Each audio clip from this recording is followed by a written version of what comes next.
Inilah kawasan parlemen yang dibangun Presiden Soekarno, hasil rancangan arsitek Suyudi Wiryo Atmojo. Ide pembangunan muncul pada tanggal 8 Maret 1965, ketika Soekarno mencetuskan CONEFO atau Conference of the New Emerging Forces, sebagai tempat berhimpun kekuatan baru di Asia, Afrika, dan Amerika Latin. Gedung ini sekarang menjadi rumah bangsa untuk menyalurkan berbagai aspirasi dan haluan perjuangan Indonesia. Maka tak aneh bila partai politik begitu bernafsu mendudukkan sebanyak mungkin wakilnya setiap kali pemilihan umum digelar. Ironisnya, semua hak istimewa dan segudang fasilitas kelas 1 yang diberikan negara untuk para legislator ini tidak berbanding lurus dengan kinerja yang mereka tunjukkan. Ibarat pepatah, jauh panggang dari api.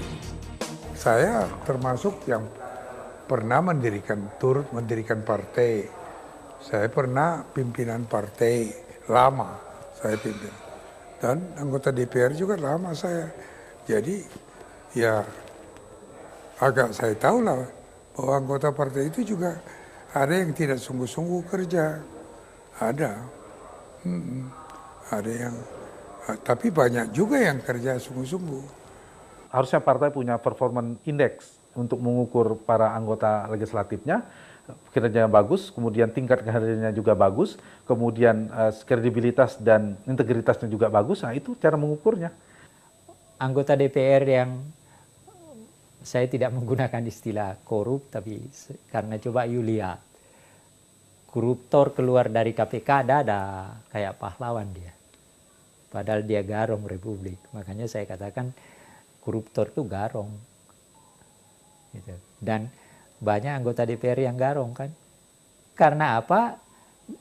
Tempat DPR itu tidak menjadi tempat yang harus ditempati oleh apa yang disebut dengan pemimpin. Anggota DPR itu pemimpin.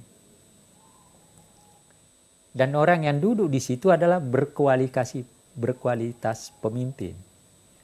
Secara ini dan ini. Tetapi yang memang di Republik ini celakanya sekarang, tidak ada pemimpin. Hargai dong Dewan! Dewan ini memalukan di tengah-tengah rakyat. Jangan sok-sok! Apa itu? Aduh, kayak orang kampung aja. Para wakil rakyat seyogyanya memiliki integritas moral yang baik, kredibilitas, dan kapabilitas. Namun, yang tercermin justru sebaliknya. Banyak sorotan tajam dan keprihatinan masyarakat terhadap wakil rakyat, mulai dari sering mangkir sidang, tidur ketika rapat berlangsung, menonton video porno, bahkan pelesiran ke luar negeri dengan dalih studi banding yang menghabiskan biaya miliaran rupiah. Kalau mencari berbagai bahan untuk perbandingan, ya minta sama duta besar dong. Untuk apa tiap kali ke luar negeri menghabiskan uang miliaran? Hasilnya juga nol. Jadi itu sebenarnya langkah-langkah semacam itu semacam penipuan kepada rakyat. Untuk menciptakan lembaga perwakilan menjalankan fungsinya dengan baik, perlu langkah cepat menata kembali regulasi yang berlaku, selain itikat baik dari semua partai politik. Ini juga penting untuk menghasilkan produk kebijakan yang berpihak pada kepentingan umum. Jangan anggota DPR taunya semua Jawa Barat aja. Iya kan? Mesti tahu bahwa Indonesia itu dari Sabang sampai Merauke. Kalau bisa pernah mengunjungi semua. Supaya tahu bagaimana perasaan orang Papua, perasaan orang Aceh, kan gitu. Jadi tidak harus sama perasaan yang dibutuhkan orang Aceh, pembangunan apa. Tidak harus sama dengan Jawa Timur.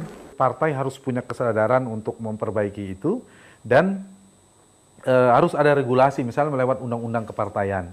Dibuat proses mendirikan partai harus betul-betul bukan berat sebenarnya, tapi betul-betul ketat. Jadi orang yang bikin partai yang serius, punya basis massa, bukan bikin partai hanya coba-coba. Volksrat ini nggak ada gunanya. Malah dia bilang Volksrat itu semacam komedi omong.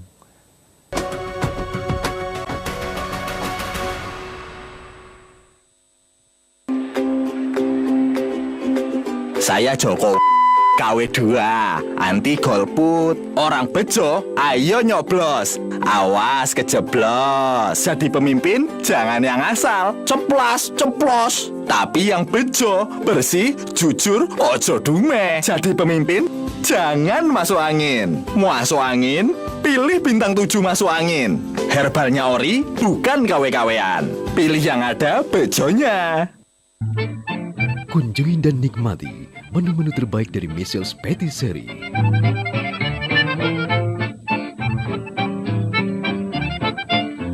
Hubungi nomor berikut untuk sub-franchise. Istriku punya 4 cara untuk membuat hidup kami lebih sehat. 1, selalu mendorong kami untuk berolahraga. 2, memberikan kami makanan yang sehat. 3, memastikan kami cukup beristirahat. Dan 4, melengkapinya dengan Imbus. Dibuat dengan ekstrak RPL, bahan alam yang membantu menjaga daya tahan tubuh untuk hidup 3 cukup, 4 sehat dengan Imbus. Kini, Economic Challenges hadir setiap Senin jam 9 malam.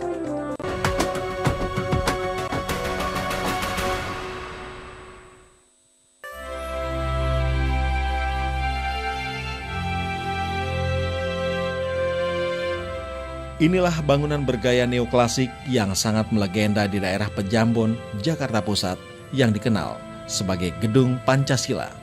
Tidak banyak orang mengetahui bila dahulu gedung ini merupakan tempat beraktivitas anggota Dewan Rakyat atau Volksraad di era kolonial. Dibentuk Gubernur Jenderal Graaf van Limburg Stirum atas nama Ratu Belanda pada tanggal 18 Mei 1918. Fungsi lembaga ini hampir mirip dengan badan legislatif sekarang. Dalam konteks ini positif ya dalam perjalanan parlemen di Indonesia, ini dijadikan wadah bagi mereka untuk para pejuang, cendekiawan kelas baru yang saya sebut tadi, sebagai wadah untuk memperjuangkan kemerdekaan Indonesia. Haji Agus Salim itu pernah melakukan kritik karena merasa bahwa ini Volksraad ini nggak ada gunanya. Malah dia bilang Volksraad itu semacam komedi omong. Tetapi Husni Tamrin menjadikan lembaga itu sebagai sebuah tempat untuk melakukan kritik-kritik terhadap pemerintah Belanda. Kayak Kasimo misalnya meminta agar supaya seharusnya pemerintah kolonial Belanda memberi ruang agar supaya kaum pribumi bisa memperjuangkan pada saatnya untuk mencapai kemerdekaannya. Dan itu melahirkan semacam kehebohan di kalangan pemerintah kolonial karena Kasimo ini diangkat oleh pemerintah kolonial mewakili Katolik. Tiba-tiba bersuara seperti itu. Ada 2 pendapat. Mereka yang bergabung di sana dianggap ada yang menganggap terkooptasi, ada yang sebenarnya jalan untuk menuju kemerdekaan mereka lebih moderat ya, ingin bekerja sama dengan pihak Belanda pada saat itu, tetapi bisa juga dimanfaatkan.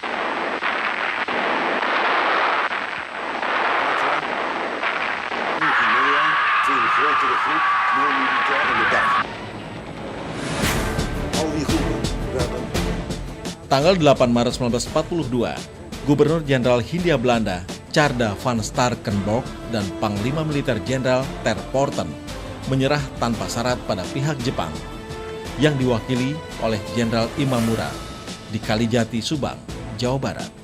Pendudukan Jepang menandai berakhirnya kekuasaan Belanda di Indonesia. Pendudukan ini juga menyebabkan tidak diakuinya lagi lembaga Volksraad. Demi menarik simpati kalangan Islam, pihak Jepang juga membentuk Badan Dokuritsu Junbi Chosakai atau BPUPKI. Di BPUPKI itu yang dibicarakan adalah mempersiapkan kemerdekaan. Namanya saja Badan Usaha-Usaha Persiapan Kemerdekaan. Gitu.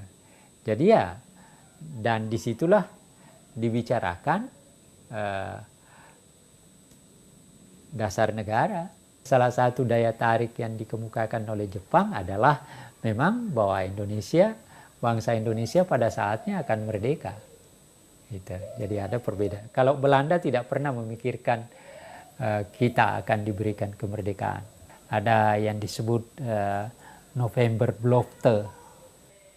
Gitu. Jadi tapi Jepang memang begitu dia berkuasa di sini, maka dia gambarkan bahwa pada saatnya Indonesia akan merdeka. Cara partai berpikir secara instan adalah mencari figur yang jadi pengumpul suara, vote getter.